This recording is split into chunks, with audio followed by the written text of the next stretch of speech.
Eat Bulaga contestant, sobrang kinabahan. Yan at iba pa ang pag-uusapan natin ngayong araw. Pero bago ang lahat, kamusta kayo mga kaparokya? Ako si Mervin at nandito ako muli para pag-usapan ang mga ganap sa loob at labas patungkol sa dalawang noontime show sa bansa, ang It's Showtime at Eat Bulaga. Subalit para maumpisahan natin ang ating kwentuhan mga kaparokya ay humiling ako sa inyo na pakisubscribe ang aking YouTube channel, pakiclick ang bell icon para una kayong manotify sa mga bagong video na ilalabas ko at pakidamay nyo na din na i-follow ang aking Facebook page na Mega TV at ang aking TikTok account na Kaparokya TV. Maraming salamat! Showtime host mabait daw ayon sa nakasama nito. Yan ang pagpapatunay ng nakasama ni Vong Navarro sa piitan taong 2022.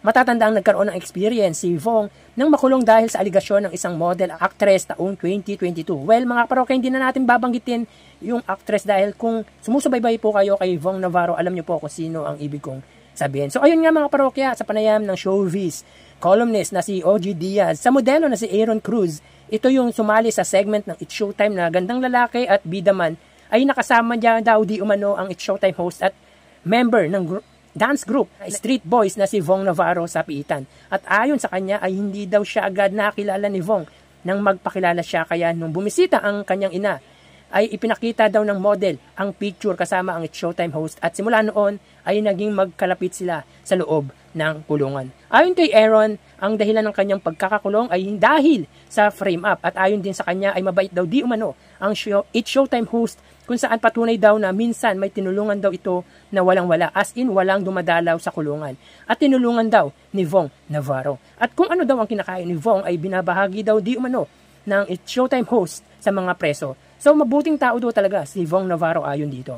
Well, mga parokya, it's nice to hear na ganyan si Vong Navarro sa loob ng kulungan. Meaning, kung ganyan siya sa loob, how much more pa sa labas. Dahil hindi naman siguro magtatagal sa showbiz ang It's Showtime host kung meron itong attitude. At mababakas naman talaga sa estado nito na nanggaling din talaga siya sa hirap, kung kaya alam niya yung pakiramdam ng walang-wala at gano'n na lang siya makisama sa kapwa niya. Kumbaga, kung ano meron siya, i-share niya dahil alam naman niya na may balik naman ito. Tulad ng mga nangyari sa kanyang career ngayon. Alam naman natin na malaki ang mga naging struggles nito for the past years. At napagtagumpayan niya naman mga kaparokya. Kaya blessed ang It's Showtime host ngayon. Anyway mga parokya, bago natin ipagpatuloy ay humiling ako na pakisubscribe ang aking YouTube channel. Pakiclick ang bell icon para una kayong manotify sa mga bagong video na ilalabas ko at pakidamay nyo na din na i-follow ang aking Facebook page na Mega TV at ang aking TikTok account na Kaparokya TV. Maraming salamat! So bago natin umpisahan or pag-usapan ang patungkol sa nangyari sa Pera Fee kahapon ay sinashoutout ko lahat ng supporters, followers at viewers ng It's Showtime. Ganun din ang Eat Bulaga. Biggest shoutout naman po sa solid viewers ko na si Miss Heidi Gutierrez at sa lahat ng subscribers at followers ko sa aking Facebook page at TikTok account. Maraming salamat po mga kaparokya. Sa mga parokya, alam ko ilan sa inyo ay napanood na ang Eat Bulaga kahapon, pero sa mga hindi nakakaalam ay isang insidente sa segment na Pera Fee na hindi karaniwang nangyayari. Ito yung contestant na tila parang na-overwhelmed sa kabang nararamdaman. So kahapon ay sobrang saya, excitement at kaba na tila din ito na malaya na napapunta siya kay Singing Queen Anne, kung saan dali-dali naman na sinundan ng mga host na sina Bossing Vic Soto at Miles Ocampo. So grabe ang effective ng pagiging pasensyoso ng Eat Bulaga host dahil na-handle nila ng maayos yung hindi inaasahang pangyayari tulad ng ganito. Talagang bagay si Miles na maging host dahil imbes na mataranta o may sabihing hindi maganda na makakasakit sa damdamin ng iba, ay naisip nito na dahil lang sa kinabahan ang nasabing contestant. So, presence of mind ay nandoon at napakahirap ng sitwasyon yon mga kaparokya kasi unexpected na pangyayari yon, lalo na live on television. Very professional ang mga host ng Eat Bulaga. So, yun nga, again, very patient at naging aware sila sa posibilidad na mangyari. At least naagapan at walang nangyaring masama after that incident. Kita nyo naman din mga parokya na alalang-alala ang OG host na si Vic Soto. Kaya pina-check up agad sa medic dahil sobra daw ang nervyos ng nasabing contestant. So ayun pa rin mga parokya, nanalo pa rin naman ang nasabing contestant. Kumbaga, the show must go on. Magkaganon man sana ay hindi na maulit yun mga parokya dahil talagang nakakataranta kung iisipin. So mag-ingat po tayo. Thank you and God bless.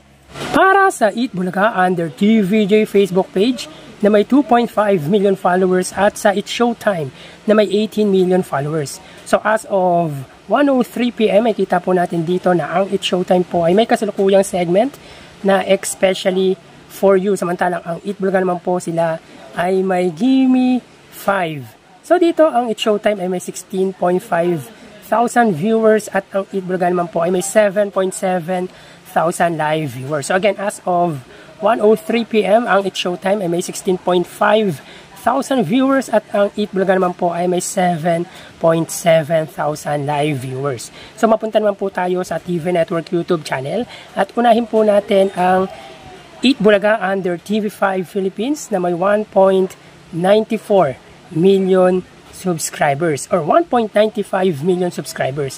At para naman po sa It's Showtime under po yan sa GMA Network YouTube channel na may 36.1 million subscribers. So as of 1:03 PM, ang It's Showtime under GMA ay may 14,000 viewers.